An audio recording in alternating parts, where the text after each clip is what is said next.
فرماتے ہیں بعض سادہ لوگ دریافت کرتے ہیں کہ اگر پیر فوت ہو جائے تو کیا دوسری جگہ بیعت جائز ہے؟ اور یہ سوال اکثر آج بھی سامنے آتا ہے کہ آپ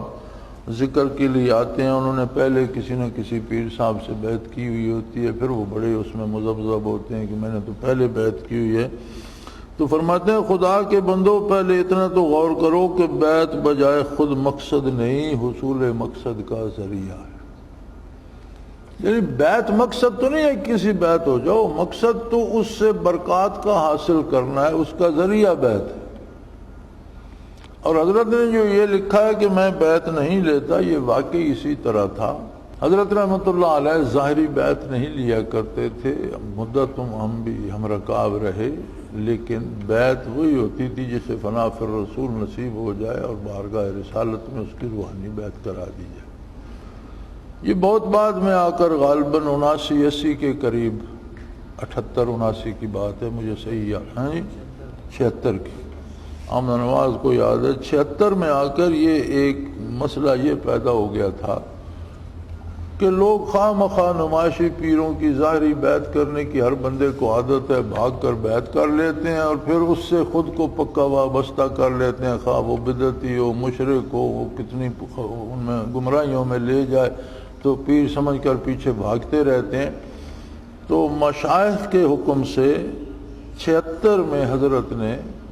ظاہری بیعت اس لیے شروع کی کہ لوگوں کو گمراہ پیروں اور نمائشی پیروں کی بیعت سے بچنے کا کوئی موقع ملے، کیونکہ لوگوں کی عادت ہوتی ہے ذکر کرے نہ کرے بیعت کی سب کو جلدی ہوتی ہے کہ کہیں نہ کہیں بیعت ہونا چاہیے، پیر ہونا چاہیے، کوئی شیخ ہونا چاہیے۔ تو یہ 76 میں شروع ہوئی اور ہم لوگوں نے بھی ظاہری بیعت حضرت سے 76 میں کی،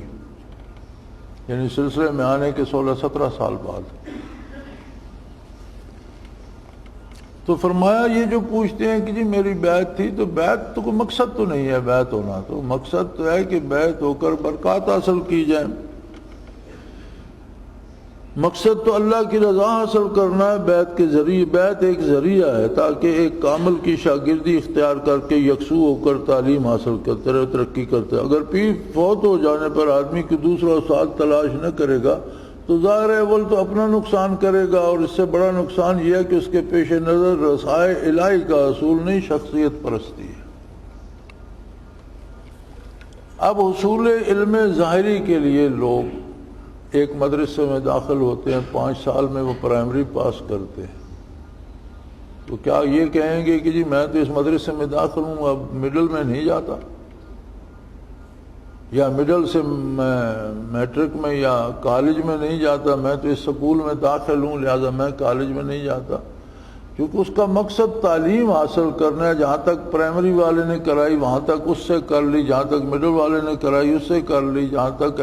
کالج والے نے کرائی اس سے حاصل کر لی۔ تو بیعت سے مقصد رضائے الہی ہے، حصول برکات ہے۔ اگر ایک جو واقعی جو لوگ شیخ ہیں اور حقیقی اہلیت رکھتے ہیں، اگر انہیں پتہ چلے کہ کہیں ان سے زیادہ اہل شیخ ہے تو وہ اپنے شاگردوں کو خود وہاں بھیج دیتے ہیں کہ جاؤ بھئی جو کچھ مجھے آتا تھا میں نے تمہیں سکھا دیا، فلاں شخص مجھ سے زیادہ جانتا ہے، آپ اس کے پاس جا کر آگے سیکھ لو۔ تو فرمایا بیعت خود مقصد نہیں ہے، بیعت ہے حصول رضائے الہی کے لیے اور علوم باطنیہ اور کیفیات قلبی کے حصول کے لیے۔ تو جب ایک شخص سے بیعت کی تھی وہ فوت ہی ہو گیا تو اب اس سے آپ کو کیا فیض ملے گا، آپ اس سے کیا تربیت ہو آپ کو؟ اگر بیعت ظاہری بھی اصلاح کی بھی کسی نے کی ہے، پیر صاحب کا وصال ہو گیا، تو اب اسے وہ قبر سے آ کر تو نہیں بتائیں گے، اسے کہیں تو جانا پڑے گا جو اس کی رہنمائی کر سکے۔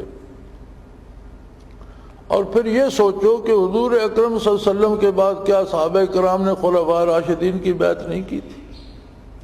صحابہ کرام نے تو سب نے حضور اکرم صلی اللہ علیہ وسلم کے دست حق پرست پر بیعت کی ہوئی تھی۔ آپ کے وصال کے بعد کیا خلفاء راشدین کی بیعت نہیں کی؟ پھر یہ سوال پیدا ہو کہ پیر فوت ہو جانے پر دوسری جگہ بیعت جائز ہے یا نہیں، پھر یہ سوال کیسے پیدا ہو گیا؟